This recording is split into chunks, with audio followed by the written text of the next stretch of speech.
دعائے نصف شعبان المعظم۔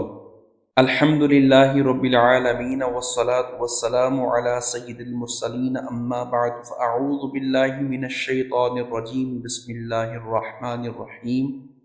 اللہم یا ذا المن ولا یمن علیہ، یا ذا الجلال والاکرام، یا ذا الطول والانعام، لا الہ الا انت ظہر اللاجین وجار المستجیرین وامان الخائفین۔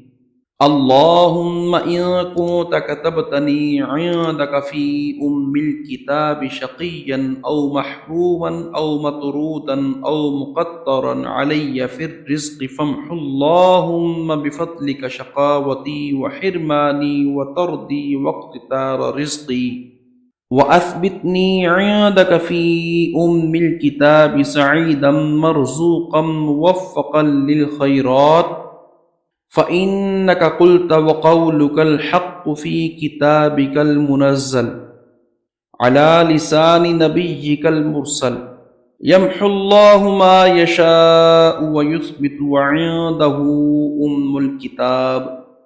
إلهي بالتجلي الأعظم في ليلة النصف من شهر شعبان المكرم، التي يفرق فيها كل أمر حكيم ويبرم، أن تكشف عنا من البلاء والبلواء ما نعلم وما لا نعلم، وأنت به أعلم، إنك أنت الأعز الأكرم۔